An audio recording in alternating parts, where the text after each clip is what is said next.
우리 함께 하나님 말씀 보겠습니다. 로마서 8장 16절로 18절 합독하시겠습니다. 세 절을 시작.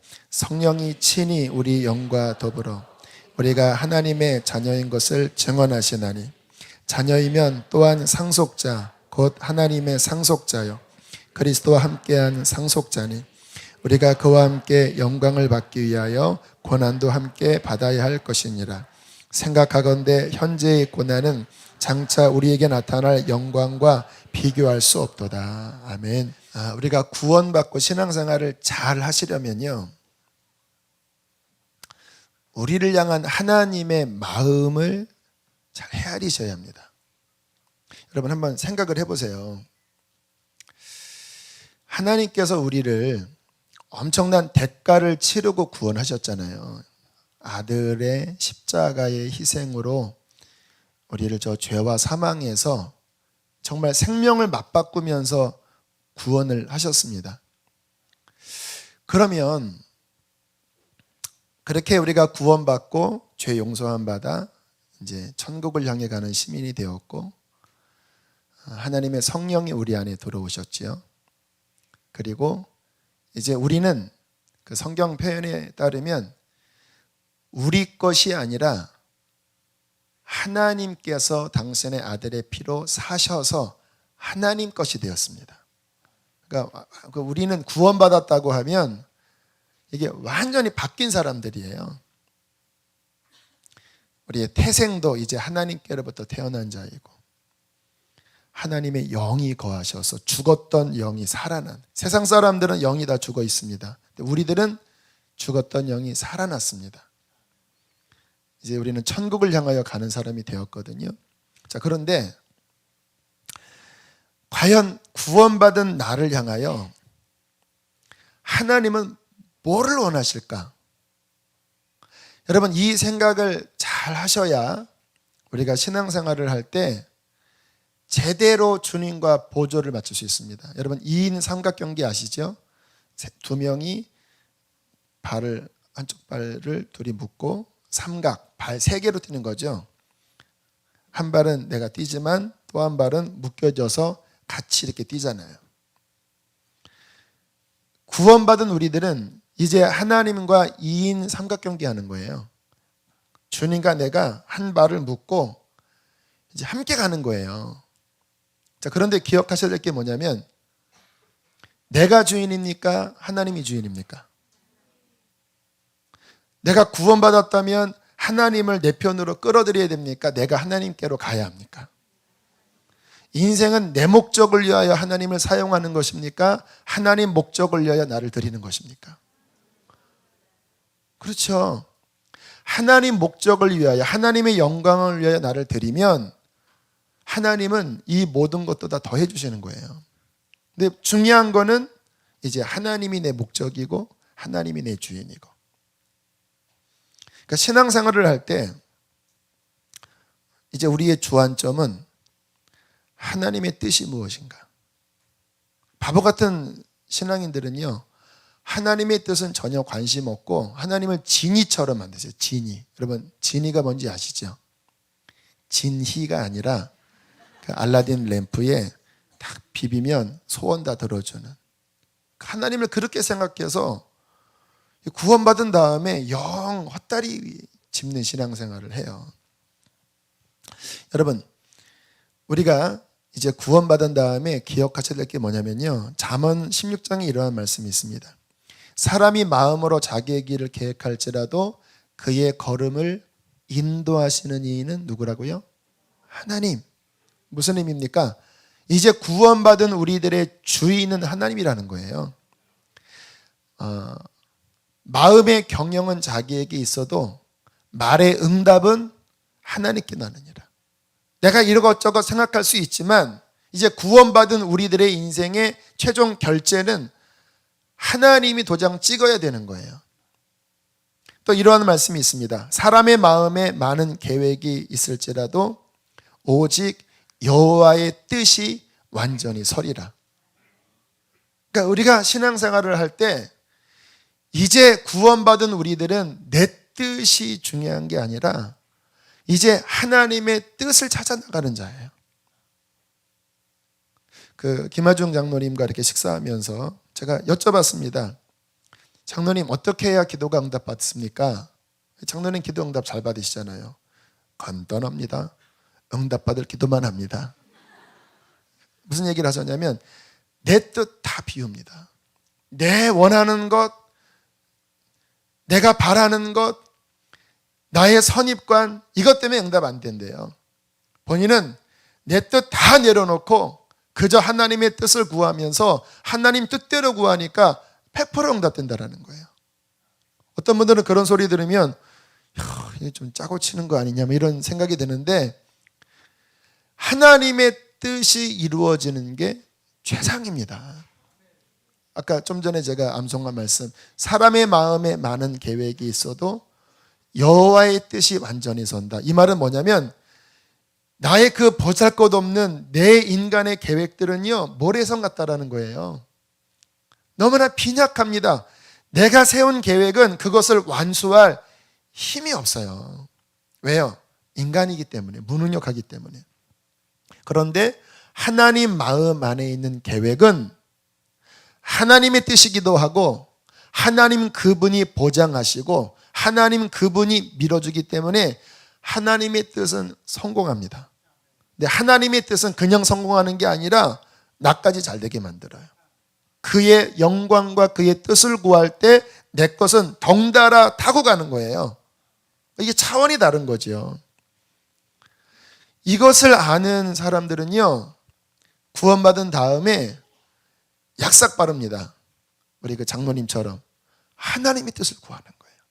왜? 그게 완전히 서고 그렇게 될 때 나도 잘 되는 거니까. 제가 신앙생활을 하면서 정말 곰곰이 돌이켜보니까요, 하나님의 뜻대로 응답받고 간 거는 다 잘 되고요, 내가 아무리 지금 이것이 되면 좋겠다고 생각했어도 하나님의 뜻이 아직 아닌 거는요, 안 되더라고요. 개척 나올 때도 하나님의 뜻이었기 때문에 이쪽으로 왔거든요. 3년 8개월 전에, 6개월인가요? 그런데 지금 돌이켜보면 하나님이 이렇게 밀어주십니다. 그런데 재작년, 작년에 이제 지금도 이제 자리가 없잖아요. 우리 생각에는 이제 옮길 때가 됐다고 생각을 해서 재작년부터 벌써 나갈 많은 기도도 했고 또 여러 군데도 알아봤어요. 그런데 될 듯 하다가 안 되더라고요. 하나님의 뜻이 아직 아니면 그게 안 돼요. 만약에 하나님의 뜻이 아닌데 강행해서 밀어붙이잖아요. 그러면 꼬입니다. 왜? 하나님이 도장 찍지 않았기 때문에. 그러니까 우리의 신앙생활에 있어서 지혜 중에 지혜는 뭐냐면, 도대체 지금 나의 이 시점에서 하나님의 뜻이 무엇인가, 하나님의 마음이 무엇인가, 그것을 우리는 기억해야 됩니다. 어제 이제 세 분의, 제가 그 전에 우리 정혜선 사모님이 되셨죠. 지금 부산에 내려가 계시고, 또 동생 정은선 집사님 복정동으로 복귀하셨고, 그 큰언니가 정민선 선교사님, 중국에서 선교하는 선교사님이신데, 오랜만에 그 세 명과 함께, 정말 오랜만에 함께 만나서 교제하는 시간을 가졌어요. 제가 이런 간증을 했습니다. 그때 이제 제가 암 수술할 때도 같이 있었고, 또 개척할 때도 함께 나왔고, 또 우리 정혜선 사모님은 작년에서 2번 유산을 하셨어요. 그래서 좀 힘든 기간도 겪고, 나도 모르게 그런 이야기를 했습니다. 지금 와서 돌이켜보니까 하나님이 베스트를 주셨더라. 그때는 왜 그랬을까? 어떤 고비가 있었고, 그때는 낙심됐고 답답했고 했는데, 지금 이 시점에 와서 지나간 날을 보니까 다 필요해서 그러한 어려움들이 있었더라고요.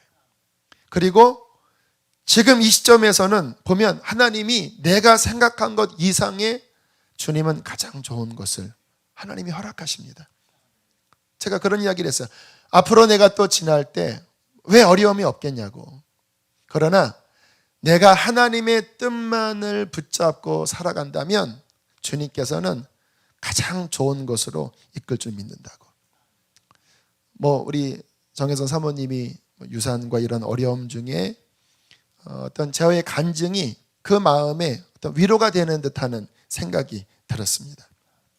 여러분, 우리의 신앙생활에 정말로 하나님 그분의 뜻을 헤아리고 하나님의 마음을 구하면서 철든 신앙생활을 하는 것, 이것이 우리가 정말로 승리하는 귀한 길이라고 믿습니다. 제가 설교 준비하면서 초등학교 4학년 때 있었던 제 인생에 어떻게 보면 별거하는 일이고 어떻게 보면 참 의미심장한 사건이 생각이 났습니다.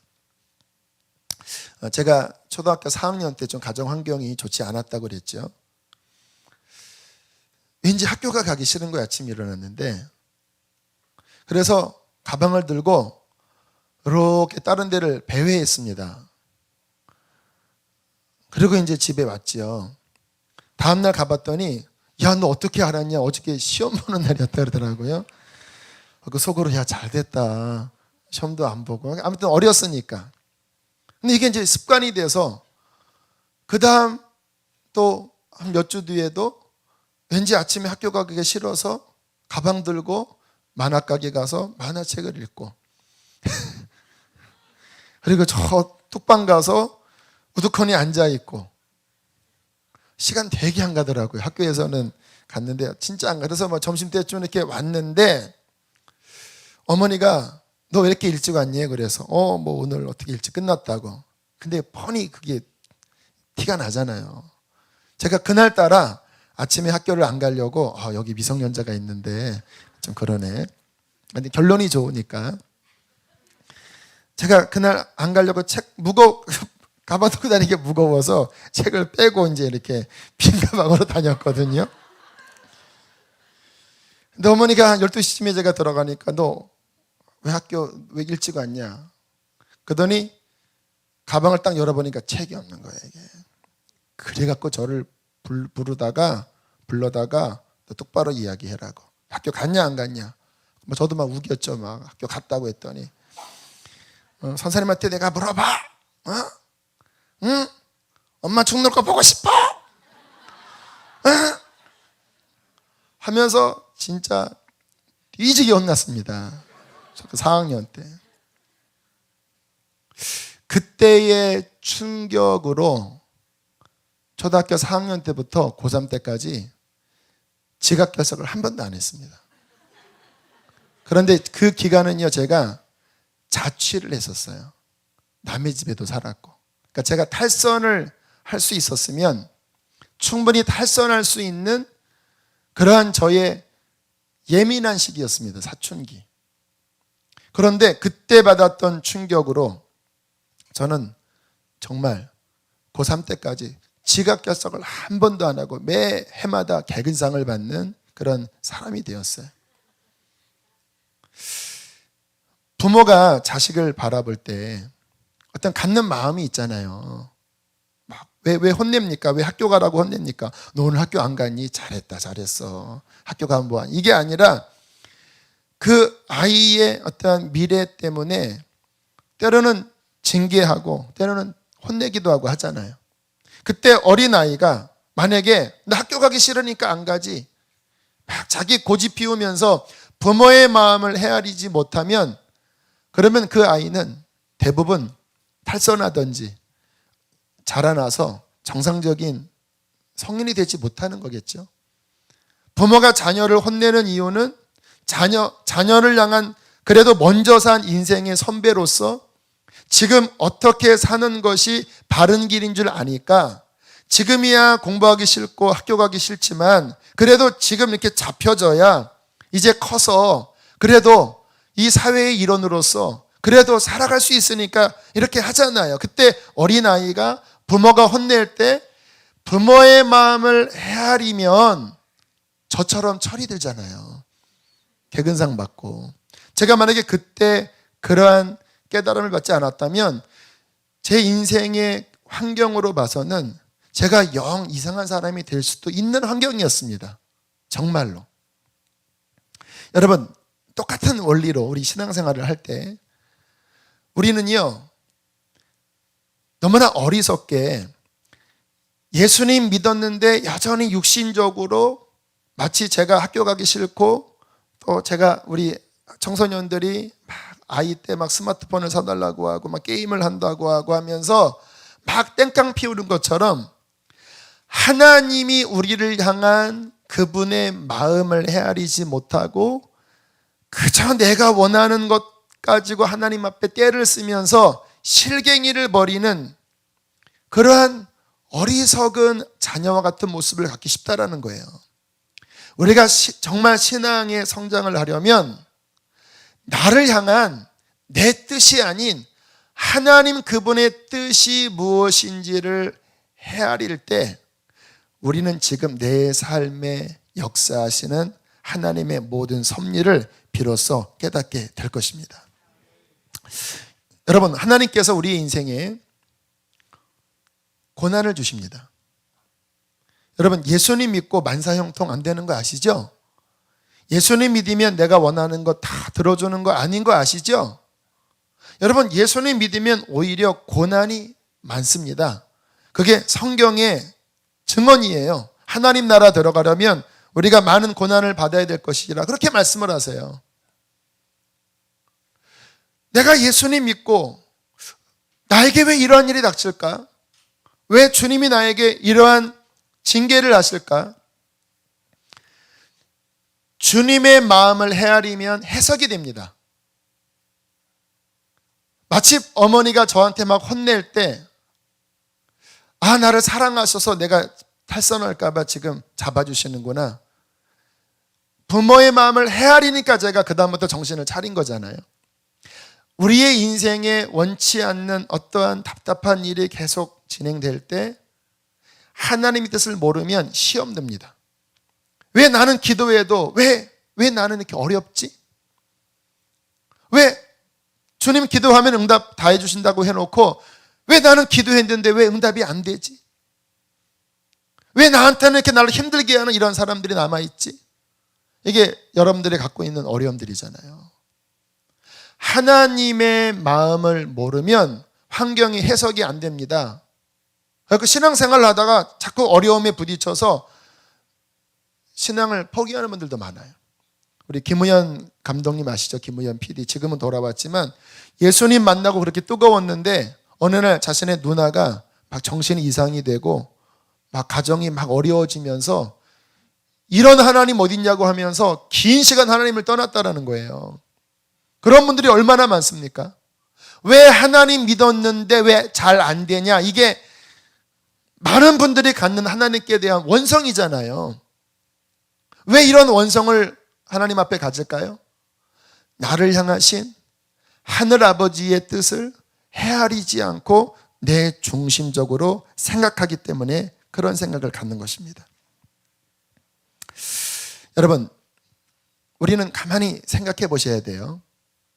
주님께서 우리의 인생에 고난을 허락하시면서 주님은 내 뜻보다 더 크신 하나님의 뜻을 우리의 인생 가운데 이루고 계십니다.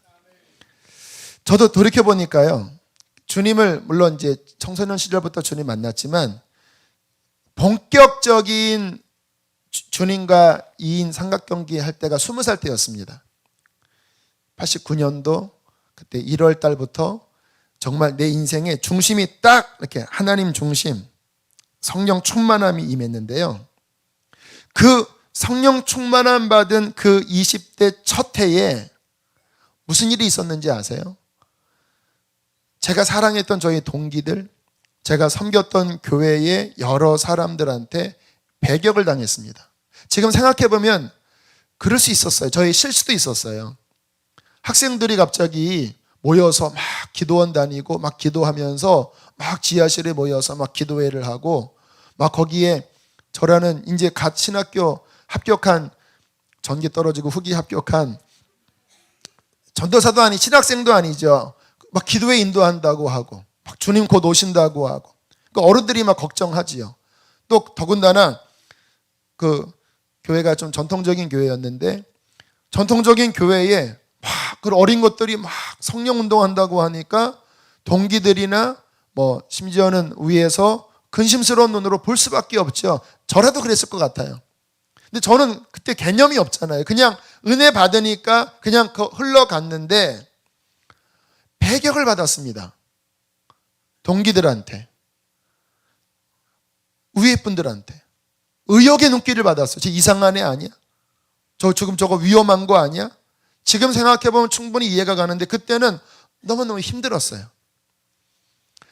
어느 날 성가대에 앉아있는데요, 마음에서 진짜 이상한 경험이죠. 막 마음이 여기서 막 우는 거예요. 누가 이게 뭐지? 속에서 울어요. 이 속에서 이게 뭐지? 나의 상한 심령이 울고 있더라고요. 나는 울지 않았습니다. 난 슬픈 줄 몰랐는데 내 영은 상처받고 흐느껴 울었어요.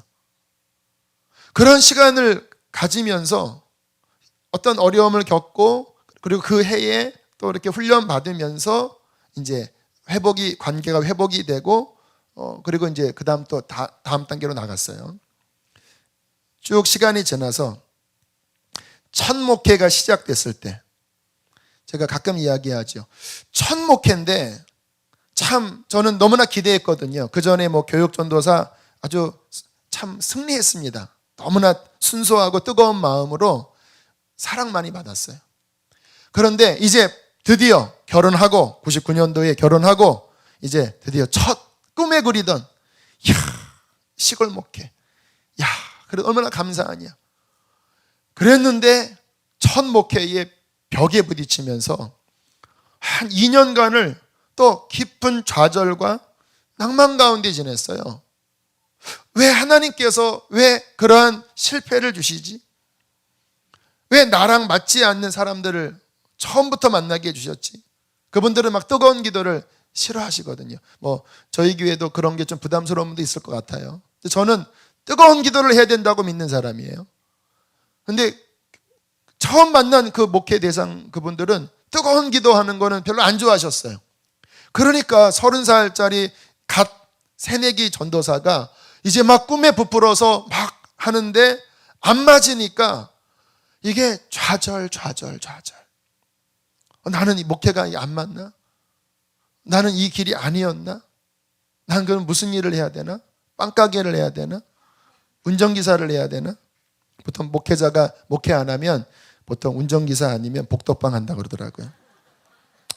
막 낙심을 하고 그리고 이제 한 2년 훈련 받고 그 다음에 진짜 교인 한 명 있는 곳에 갔는데 거기서는 쭉 하나님이 성장시켜 주시면서 그런 시간 가졌고요. 5년 6년 전 이 분립개척 나오기 전 1년 한 6개월 전쯤에 발병이 돼서 또 그때 몇 달 동안 제가 또 막 고민했던 그런 시간이 있었죠. 뭐 제가 일일이 열거하지 않는 크고 작은 일들, 그러니까 순탄하게 쫙 되는 게 아니라 저 같은 경우는 꼭 처음 스타트를 할 때 꼭 난관을 겪더라고요. 20살 때 처음 은혜 받고 그때 몇 개월 힘들었고 첫 설교할 때도 제가 망쳤던 것 같아요. 이렇게 첫 설교 실패하고요. 강대상 뒤에 엎드려서 창피해요 하다가 사람들 없을 때 막 도망갔어요. 이렇게 항상 첫 번째가 힘들었어요. 첫 번째가. 그러한 것들을 지나면서 주님께서 저를 이렇게 다루고 계시는 것을 느꼈어요. 아마 오늘 주님께서 몇 주 전부터 고난에 관한 그런 말씀을 주셨는데 아마 지금 이 자리에 계신 분들 중에서 반 이상의 많은 분들이 하나님 믿으면서 왜 내 인생에 왜 이렇게 해결이 안 될까? 왜 기도해도 응답이 안 될까? 언제까지 이렇게 기다려야 되나? 왜 내게 이런 일이 왜 닥쳤지? 왜 이 사람은 왜 내 옆에 있지? 하면서 답답한 마음을 갖고 계신 분들이 계실 거예요. 여러분, 우리는 오늘 내 입장이 아니라 하나님 입장에서 하나님이 지금 이 순간 나에게 왜 그 어려움을 허락하셨는지를 하나님 입장으로 우리는 생각해 보셔야 합니다. 왜 허락하셨을까요? 오늘 16절, 17절을 함께 살펴보겠습니다. 16절, 17절 함께 읽겠습니다. 시작. 성령이 친히 우리의 영과 더불어 우리가 하나님의 자녀인 것을 증언하시나니 자녀이면 또한 상속자 곧 하나님의 상속자요 그리스도와 함께한 상속자니 우리가 그와 함께 영광을 받기 위하여 고난도 함께 받아야 할 것이니라. 아멘. 하나님의 자녀는 고난받는다라고 말씀하시죠? 따라하겠습니다. 하나님의 자녀는 고난받는다. 이게 지금 성경의 명제예요. 대명제예요. 하나님의 자녀는 성령께서 우리가 하나님의 자녀라고 증언하시는데 하나님의 자녀는 고난받는다라고 이야기를 하셔요. 왜 고난을 주실까요? 목적이 있습니다. 목적은 28절로 일단 넘어가 보겠습니다. 28절 유명한 말씀이죠. 함께 읽겠습니다. 시작. 우리가 알거니와 하나님을 사랑하는 자 곧 그의 뜻대로 입은 자들에게는 모든 것이 합력하여 선을 이루느니라. 그 모든 것은 무엇입니까? 질병일 수도 있고 관계의 어려움일 수도 있고 응답되지 않는 긴 고난일 수도 있고요. 실패일 수도 있고요. 나를 힘들게 하는 그 사람일 수도 있고요. 제가 어제 오늘 잠언을 쭉 다 읽었는데 눈에 들어오는 말씀이 있더라고요. 잠언서 16장 4절에 보면 이러한 말씀이 있습니다. 하나님이 모든 것을 적당하게 지으셨나니 악인도 적절하게 쓰기 위하여 두셨다고 말씀하세요. 여러분을 힘들게 하는 그 적자, 힘들게 하는 그 터무니없는 그 사람도 하나님의 손길 안에 적당한 도구로서 하나님이 남겨두셨다라는 거예요. 여러분, 우리가 이 눈길로 환경을 보면요, 이게 뭔가 보이는 게 있습니다. 어제 제가 전에 알고 있었던 어떤 집사님으로부터 연락이 왔어요. 카톡으로. 목사님 지금 너무 답답한 일을 만났는데 주변에 우리 사정을 알아줄 사람은 없고 그래도 우리 사정 아시니까 연락 한번 달라고. 갖고 전화를 드렸더니 이제 남편이 의사세요. 그래서 이제 그 병원을 개업을 제가 그 전에도 병원을 개업을 했었는데 그때 좀 어려운 이상한 사람을 만났어요. 막 정말 터무니없는 해코지를 하고 막 영업 못하게 방해하고 뭐 좀 정신 이상이 있는 정도로 막 어려움을 줄 때 그때 이제 같이 위로도 하고 격려도 했었던 그때가 벌써 뭐 한 6년 전, 7년 전이니까요. 그리고 이제 제가 이쪽에 온 다음에는 잠깐 지나가다가 한번 본 외에는 없었는데 막 다급하게 어저께 막 기도하다가 제 생각이 났다고 하면서 똑같은 상황이 발생됐다라는 거예요. 누군가 동업을 하기 시작했는데 그 동업하는 그 사람이 남편을 너무나 못 살게 구르면서 막 이용해 먹으려고 하고 막 지배하려고 하고 결국 그것 때문에 싸워서 지금 고소받게 됐다고. 목사님, 왜 우리 남편한테는 왜 자꾸 이런 사람만 만나나요? 새벽에 기도하면서 너무 남편이 불쌍하고 너무 마음이 답답해서 누구에게 이것을 상담할까 하다가 저에게 전화했다고. 여러분에게 그런 사람 만나면 정말 가슴 터질 일 아니겠습니까? 그런데 오늘 지금 읽었던 말씀이 하나님을 사랑하는 자 곧 그의 뜻대로 부르심을 입은 자들에게는 모든 것이 합력하여 뭐를 이룬다고요? 선을 이룬다. 그 악한 사람도 하나님의 손길 아래서 하나님의 선을 이루기 위한 하나님의 도구라는 것을 믿으십니까? 도대체 무슨 선을 이루는 거죠? 도대체 그 사람이. 제가 전화를 받으면서 도대체 무슨 대답을 해줘야 되나 기도를 잠깐 하고 제가 이렇게 대답을 해드렸습니다. 집사님, 하나님은 정말 사랑하는 자에게 그러한 환경을 허락하십니다. 우리는 하나님을 믿는다고 하지만 막상 우리의 중심을 보면 우리는 진짜 하나님을 의지하지 않고 내 자아의 힘으로 살아갑니다. 그러니까 하나님이 인정하는 믿음은 내 자아를 내려놓고 정말 하나님을 의지하면서 하나님 뜻대로 사는 거잖아요. 그게 신앙이잖아요. 그때 하나님 만나는 거잖아요.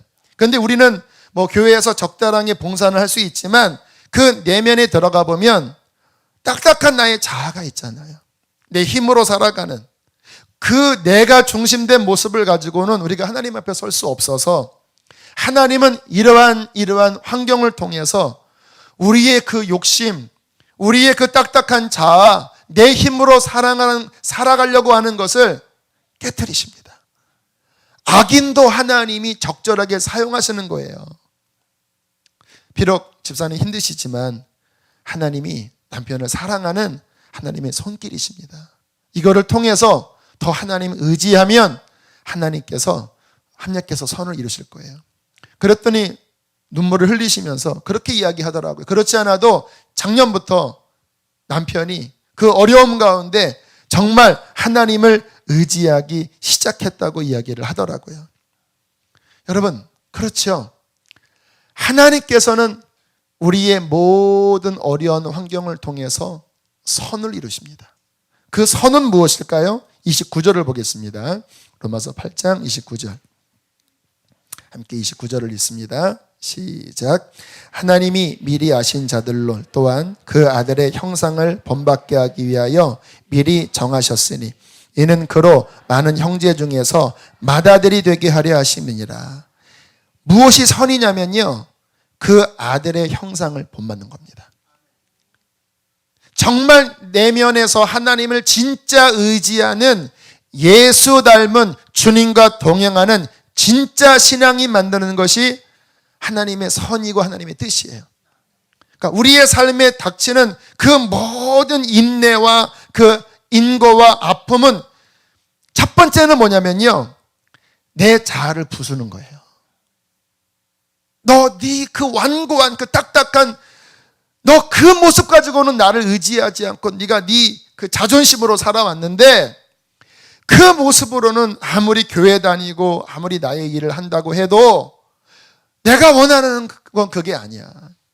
내가 원하는 거는 네 자신이 깨지고 정말 겸손히 나를 의지하는 나의 종이 되는 것이다. 우리 사랑하는 신천 또 이명 권사님 계신데 동일한 말씀을 드립니다. 권사 취임 예배 같은 분위기가 되는데 하나님이 우리를 향한 계획은 내 완고한 나의 힘으로 교회 다니는 게 아니라 이제 겸손히 깨져서 하나님 의지하고 하나님의 도우심으로 신앙생활하는 그러한 신앙인으로 만드는 것이 하나님의 뜻이라고 믿습니다. 근데 이게 쉽게 안 돼요. 왜? 우리가 너무 강하잖아요. 그러니까 하나님께서 우리에게 무슨 정과 무슨 망치를 드시느냐? 환난이라고 하는, 고난이라고 하는 주님의 정과 끈을 가지고 우리의 딱딱한 내 힘으로 살아가려고 하는, 교회 일조차도 나의 어떠한 힘으로 하려고 하는 그 자아를 부수시고 정말 내 안에 예수의 형상, 주님만 의지하는 주님의 향기가 나는 하나님으로 그분은 만드신다라는 것입니다. 너무 중요한 말씀이에요. 아마 우리 여기 계신 대부분들의 하나님의 손길의 과정은 거의 그겁니다. 여러분 자아 깨트리시는 거예요. 내가 왜 이런 사람 만났지? 내가 왜 이런 환경 만났지? 자아 깨트리시는 거예요. 너 너무 강하다.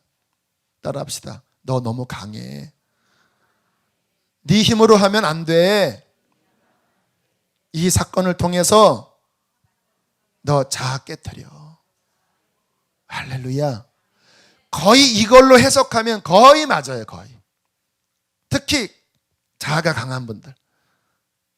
이게 깨지지 않으면, 고난이라고 하는 정으로 이거 깨지지 않으면요 계속 어렵습니다. 왜? 자아에서 나오는 거는 다 그런 것밖에 없기 때문에. 하나님은 정말 우리가 내 힘 겸손히 내려놓고 하나님만 의지해서 예수 그리스도의 그 거룩하고 아름다운 형상이 우리 안에 이루어지기를 그분께서는 원하시는 것입니다. 두 번째, 왜 주님께서 우리 인생에 그러한 고난을 허락하실까요? 자, 8장으로 넘어가서 다시 앞쪽으로 넘어가셔서 17절을 다시 한번 다른 각도로 한번 보시길 바랍니다. 우리 17절 함께 읽겠습니다. 시작. 자녀이면 또한 상속자 곧 하나님의 상속자요 그리스도와 함께한 상속자니 우리가 그와 함께 영광을 받기 위하여 고난도 함께 받아야 할 것이니라. 왜 고난을 받게 하시느냐? 영광을 받게 하기 위하여. 주님의 나라에서 영광을 받기 하기 위해. 왜 부모가 왜 자녀에게 때로는 징계하고 왜 푸시하면서 왜 공부하고 왜 힘든 길을 가게 할까요? 커서 영광을 받게 하기 위하여. 그렇잖아요. 하나님도 우리가 이 땅에서 왜 고난의 좁은 길로 우리를 몰아넣으실까요? 그 고난의 좁은 길을 통하여 내가 깨지고 그리고 깨진 것으로 끝나는 것이 아니라 하나님 나라를 위하여 진정 쓰임받을 그릇으로 만드시는 거예요. 그래서 주님 나라 갔을 때 내 인생에 주님으로 말미암은 아름다운 열매를 맺힌 그 모습으로 우리를 받기를 원하십니다. 그때 하늘에서 영광이 있을 거거든요. 그러나 환난과 연단의 시간을 통과하지 않으면 자아가 여전히 살아있으면 안 되고, 그리고 자아가 깨졌지만 연약한 모습이면 열매 못 맺잖아요.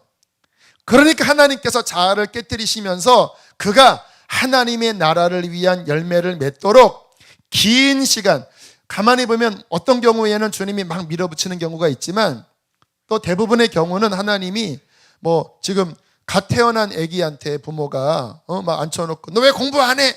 응애 공부해 임마! 이게 안 하잖아요. 어릴 때는 이렇게 젖도 먹이고 좀 커 나가면서 단계별로 레슨하는 것처럼 하나님도 아무튼 그 단계에 맞게끔 그렇게 준비시켜 나가시는데 어려운 시간을 통과케 하심으로써 정말 그 나라에서 영광받을 그릇으로 우리를 만들어 가십니다. 여기 계신 또 굉장히 많은 분들이 지금 그 준비의 연단을 겪고 계실 것입니다. 왜 하나님께서 저를 20살 때 성령 받자마자 사람들에게 배격당하고 상처받는 과정을 통과하게 하셨을까요? 여러분, 저는요 마음이 되게 여린 편이에요. 상처 잘 받고. 그런데 제가 이렇게 목회를 하다 보니까 결국 목회의 대부분의 시험은 사람 간의 관계의 어려움입니다. 그렇죠? 그 사람에 대한 그 어떤 공격, 사람에 대한 어려움을 극복 못하면 목회 못합니다. 제가 목회해 보니까요, 어린 아이부터 노년에 이르기까지 다 똑같아요. 제가 그 학생 때 결국 그 어린 그 다 뭐 친구들 동기들 막 위아래 보면 막 이런 말 때문에 내가 힘들었거든요. 근데 제가 교육전도사 하니까 그 어린 것들도 냥냥냥냥냥 하고, 제가 나중에 이렇게 목회하면서 뭐 개척교회 할 때 제가 저 안성에서 한 4, 50명 했는데 똑같아요. 똑같아. 제가 여린 마음이 단련되지 않으면 그런 여러 가지 일들 속에서 저는 계속 낙심했을 거예요. 근데 초장부터 20살부터 확 되고 나니까 그 부분에 좀 내성이 생기더라고요. 아, 그렇지. 인간은 다 연약하고 부족하지. 시간이 흐르면서 하나님께서 연약한 저를 만드시더라고요. 군대 가서 자대 배치 받았는데, 이제 자대 배치 받으면 교육군번이 있습니다. 교육군번이 뭐냐면 신병 딱 들어가면 딱 1년 고참, 제가 5월 군번이었는데 93년 5월 군번이었는데 92년 5월 군번 1년 고참, 1년 일적 들어온 고참을 아버지 군번 또는 교육군번이라고 합니다. 그래서 그 아버지 군번이 이제 아들 군번을 잘 교육도 시키고 처음에는 혼내지만 부자지간으로 잘 지납니다. 뭐 아버님 이러고 아들아 일로 와라, 뭐 우리 PX 가자 이러면 잘 지내거든요. 근데 저는 이제 딱 좀 늦게 갔습니다. 24살에 군대를 들어가서 갔더니 이제 아버지 군번이라고 저를 맡았어요. 근데 딱 저를 보자마자 그분의 별명이 덩어리였습니다. 덩어리. 이렇게. 저를 딱 보자마자 하는 말이, 나는 사회에 있을 때 교회 다니는 자를 죽이고 싶었어 이러더라고요. 그 다음부터 얼마나 괴롭히는지. 나 교회 가는 거 알고요, 일부러 교회 가는 시간에 제 그 근무를 막 편성하고요, 교회 못 가게 하려고. 교회 갔다 오면요, 막 갈구고. 더군다나 웃긴 일이 뭐냐면, 제가 딱 이제 신병 딱 부대 들어갔는데, 왕고라고 이제 제대 얼마 남지 않은 왕고한테 이제 딱 신고해야 되거든요. 딱 제가 이제 처음 가서 뭐 좀 이렇게 왕고나 투고 쓰리고 이런 사람들이, 야, 너 일로 와, 왕고한테 인사해. 딱 가서 증상 이렇게 했더니 왕고가 보더니 이름을 보더라고요.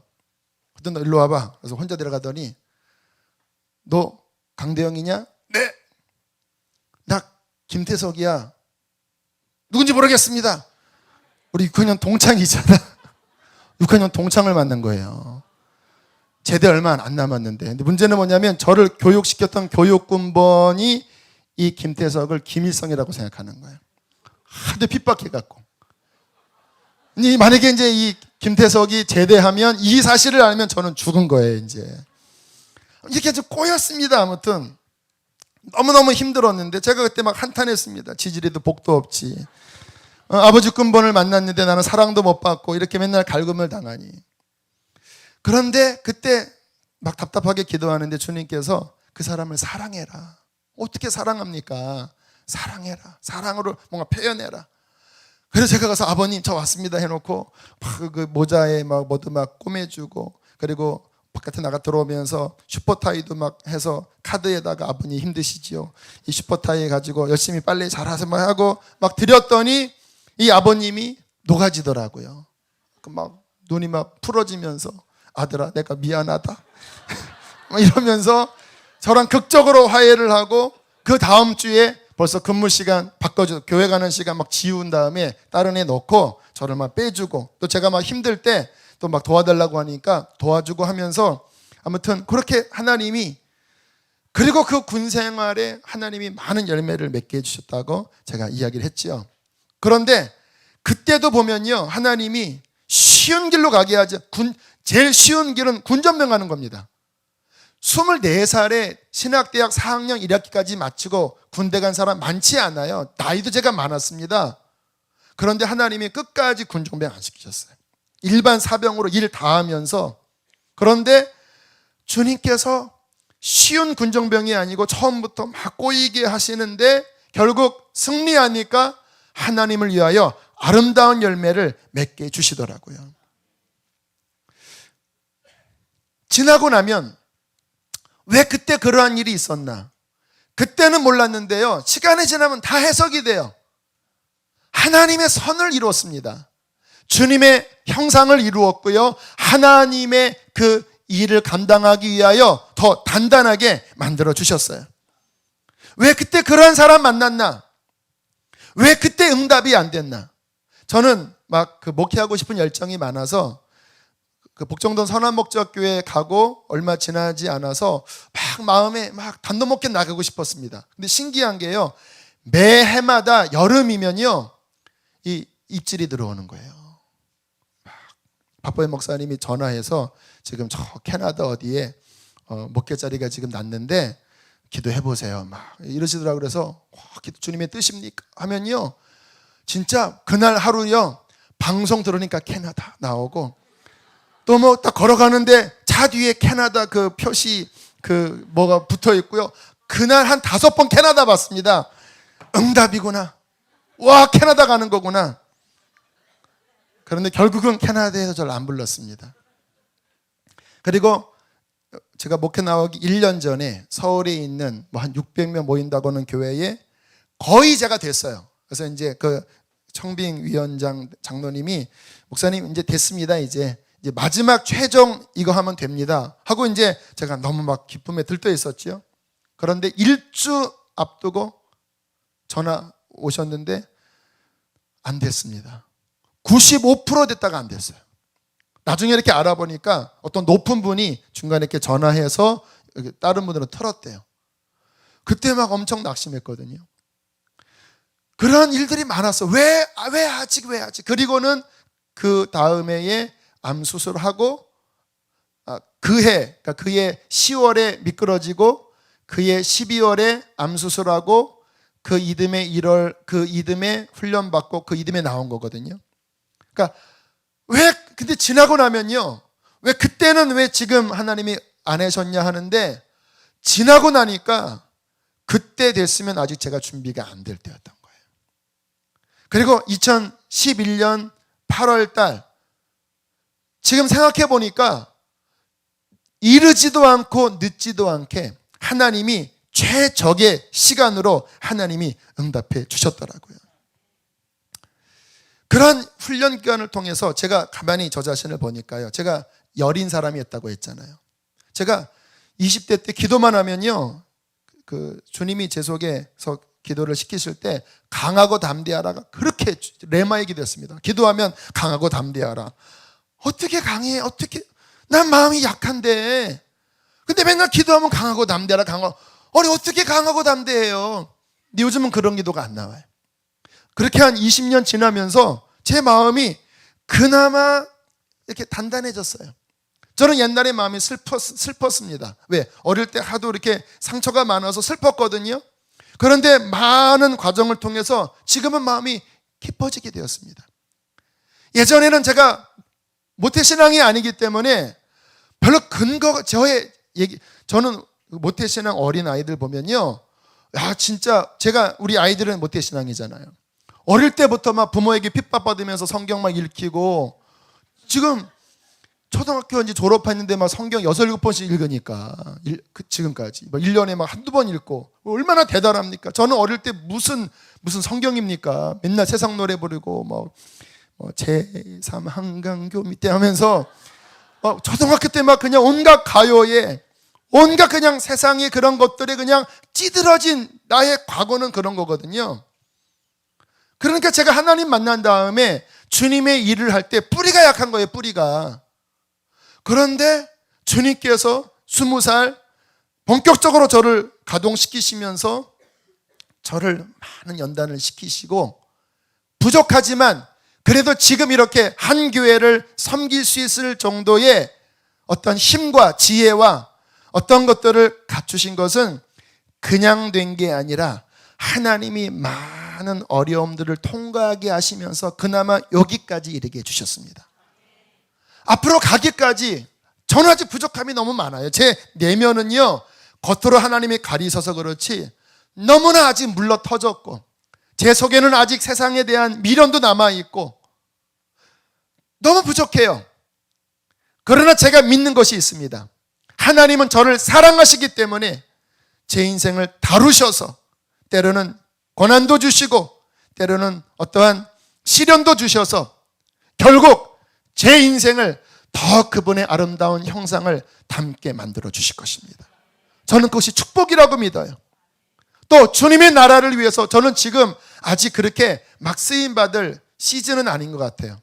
그래서 어떤 마음에 어떻게 외부 집회는 가급적이면 절제하고 이렇게는 가지만 막 절제하고 일단 나는 더 말씀과 기도와 은혜로 더 채워져야 한다. 아직은 나는 부족합니다. 그러나 주님께서 더욱 저를 연단과 시련 가운데 저를 다루셔서 하나님이 기뻐하시면 더 많은 영혼들에게 영향을 줄 수 있는 그러한 그릇으로 만들어 주시기를 원합니다. 어떤 분들은 나는 고난 없기를 원해요. 그 말은 뭐냐면 나는 복 받기를 원치 않아요. 그 말이에요. 나는 하나님께서 내가 기도만 하면 즉각 응답해 주시기를 원해요. 그 말은 나는 성숙한 신앙 되는 걸 포기합니다. 그 말이에요. 정말 성숙한 신앙이 되고 정말 하나님 나라를 위한 열매를 맺으려면 고난의 불을 우리는 지나가야 합니다. 물과 불을 통과하며 우리는 재련되어져야 합니다. 우리 속에 있는 불순물들이 씻겨져 나가야 돼요. 할렐루야. 그게 나쁜 게 아니라 진정한 하나님의 사랑의 손길인 거예요. 아멘이십니까? 우리는 이 하나님의 마음을 알면 고난이 해석이 돼요. 왜 응답을 안 해주시는지 해석이 된다라니까요. 그분은 가장 좋은 것을 예비하고 계십니다.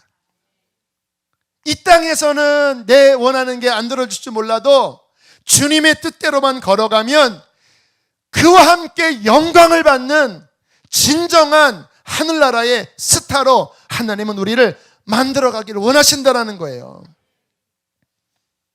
이 하나님의 인도하심에 우리가 그 마음을 헤아리면서 함께 2인 삼각경기, 주님이 일로 가자 할 때 아멘 가줘야지요. 왜 나는 일로 가고 싶은데 왜 하나님 왜 안 가요? 다리가 아픈 거예요, 이게. 주님은 멈추려고 하는데 아니다, 지금 아니다. 근데 막 나는 가야 된다고 하니까 이게 안 맞지요. 나는 그냥 육신의 생각으로 이게 옳은 것 같고 이게 잘 되는 것 같지요. 하나님은 더 높은 하나님의 하늘의 뜻을 위하여 지금 우리의 인생을 그의 거룩한 뜻으로 훈련하고 계십니다. 어렵더라도 더딘 것 같더라도 여러분 주님 뜻을 헤아리면서 그분과 함께 동행하십시오. 어떻게 이 상황을 그러면 우리가 살아가야 될지 간단하게 3가지만 살펴볼 텐데요. 주님께서 이 말씀으로 여러분의 마음을 마지막 만지시기를 바랍니다. 첫 번째, 낙심하지 말아야 합니다. 낙심하지 마세요. 낙심하지 마세요. 낙심은 시험이 확 들어오게 하는 함정이 되어버립니다. 낙심하지 마세요. 히브리서 12장 5절 6절에 말씀하지요. 내 아들아 주의 징계하심을 받을 때에 낙심하지 마라. 주님이 사랑하시는 자를 책망하시고 받으시는 아들마다 주님은 채찍질 하신다. 왜 우리가 낙심하지 말아야 될까요? 나쁜 일이 아니기 때문에. 주님의 응답이 더디다고 그것이 실패하는 게 아니라 하나님은 더 나은 선을 향하여 그분은 준비하고 계십니다. 제가 얼마 전에 그 TV 조슈아인가요? 그 아프리카에 있는 귀한 사역자더라고요. 그분 설교 들었는데 참 의미심장한 말씀을 하시더라고요. 하나님 나라 대학에 월반은 없다 그러시더라고요. 세상에서는 공부 잘하면 월반하지요.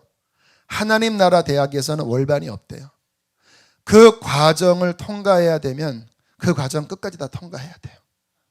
관계의 어려움 통과해야 되는 시즌이라면요, 월반 그거 지나고 안 됩니다.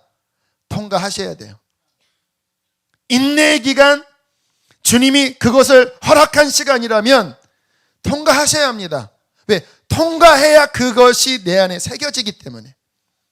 그런데 그 시간이 지날 때 문제가 안 풀어진다고 낙심하지 마십시오. 하나님이 안 계신 것도 아니고 하나님이 능력이 없으신 것도 아니고 그분의 선한 목적이 있으셔서 그 일을 놔두셨습니다. 우리가 낙심하지 않고 그리고 주님을 바라본다면 끝내는 모든 것이 합력하여 선을 이루실 것입니다. 2번째, 아주 중요한 말씀을 드리는데요. 그러한 고난의 시간에 우리가 해야 될 중요한 것은 뭐냐면요, 전심으로 기도하셔야 합니다. 여러분, 하나님이 우리에게 바라시는 것은 뭐냐면요, 우리와 만나기를 원하시는 거예요. 언제나 모든 환경 가운데 결론은 뭐냐면 하나님을 만나면 그게 해석되어지고 승리하게 되는 거거든요. 그런데 하나님은 어떻게 만나냐? 전심으로 기도할 때 만나요. 전심으로. 저는 우리 교우들이 열정적인 영성을 갖기를 원합니다. 물론 의미 없이 그냥 막 들뜨는 신앙을 원한다라는 게 아니에요. 그러나 하나님을 향해 나갈 때는요, 내 마음을 다하여 하나님을 찾으셔야 합니다. 물론 기도는 여러 가지가 있어요. 그러나 어느 때는 특별히 고난이 있을 때는요, 하나님께 부르짖어야 합니다. 부르짖는다는 말은 뭐냐면 나의 그 연약해 빠진 나의 마음을 내가 일으켜서 나의 심령을 다하여 그 하나님께 내 마음을 다하여 드린다라는 거예요. 내 마음을 다하여 하나님께 나아갈 때 하나님은 그 나의 전심의 상사점에서 우리를 만나주십니다. 고난은 오는데 자꾸 인간의 생각하고 어떻게 내가 인간적으로 풀까 하고, 기도는 잠깐만 하고, 그러면 이게 해결이 안 돼요. 주님이 원하는 거는 네가 그렇게 지금 불 가운데 있느냐? 전심으로 내게 나오면 너는 나를 만날 것이고, 나를 만나면 그것을 이길 수 있을 것이다. 그러니까 모든 것에 쌓이는 결국 기도입니다. 기도. 전심을 다하는 기도. 그러니까 어려울수록 주님 앞에 나와 더 엎드리셔야 돼요. 자꾸 사람 찾아다니지 마세요. 자꾸 인간 바라보지 마시고요. 그 사람 바라보지 마시고, 누가 찌르면 하나님 앞에 나와 하나님께 엎드리세요. 그럼 마귀도요, 찌르는데 하나님께 가면요, 나중에는 안 찌릅니다. 왜요? 찌르면 손해니까. 찔러서 낙심하면 더 찔르지만, 찌를수록 하나님께 나가 부르짖으면 마귀는 안 건드려요. 지혜입니다. 지혜. 마지막 세 번째, 하나님이 원하시는 방향으로 나아가셔야 합니다. 다시 말하면 하나님께 순종하셔야 돼요. 그 모든 환경 중에 답은 뭐냐? 하나님의 뜻의 대로 내가 회개하고 하나님의 뜻대로 순종하고 나아가면, 그러면 그게 실패하는 길처럼 보이고 안 되는 길처럼 보이지만, 하나님의 뜻에 순종하여 하나님과 함께 나아가 버리면 하나님이 그분을 이끄시면서 도와주십니다. 승리하는 거예요.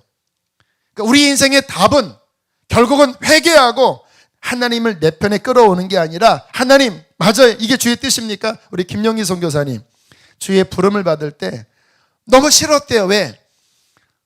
그분이 처음 주님 만나고 그 마을에 어떤 은퇴 목사님이 오셨는데 너무나 비참한 모습으로 오셔서 마지막 이 병으로 돌아가시는 모습 보면서, 야, 주의 길 가면 나는 이제 끝나는 거구나. 그런데 어느 날 주님께서 내가 너를 좀 쓰자 부르셨다라는. 그래서 너무 깜짝 놀라서, 절대 내가 아들 드릴 테니까 나는 아니라고. 아들이 자기 아닌데 왜 그러셨을까? 막 그랬대요.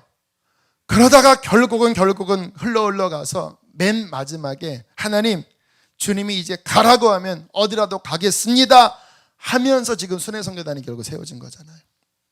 여러분, 우리의 승리하는 길은요, 결국 주의 뜻에 나를 들여 순종하는 것입니다. 주님과 함께 가면 주님께서 우리의 인생에 놀라운 승리를 허락해 주실 것입니다. 우리 함께 이 시간 찬양하고 우리 기도하겠습니다.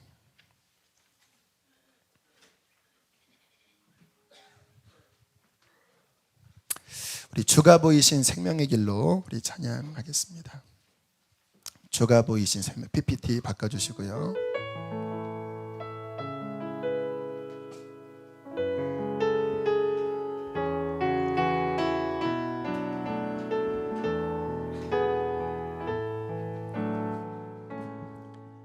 주가 보이신 생명의 주, 나 주님과 함께 상한 마음을 드리며 주님 앞에 나가리.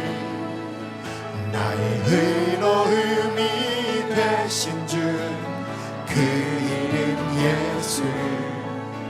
나의 길이 되신 이름 예수.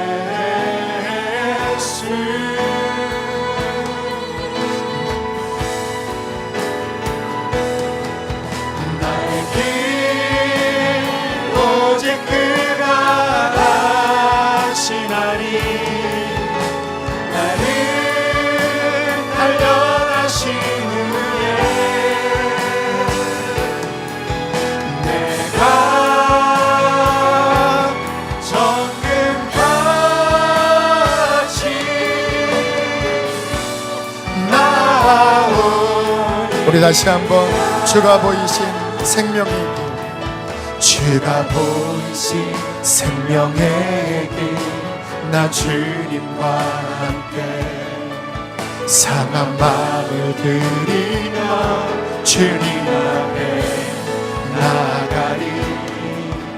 나의 의로움이 되신 주, 그 이름 예수.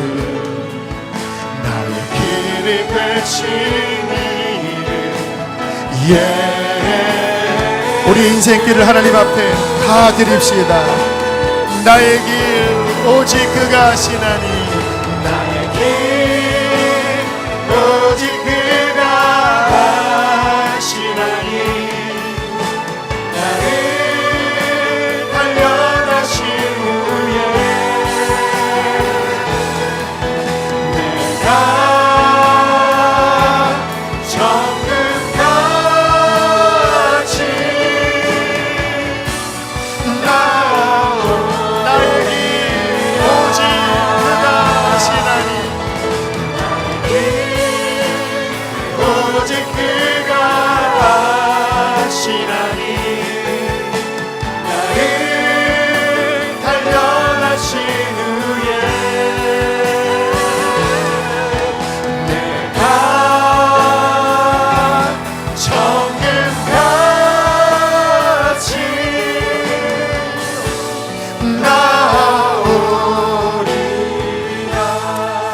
지금 여러분들은 인생의 어떠한 레슨 가운데 있습니까?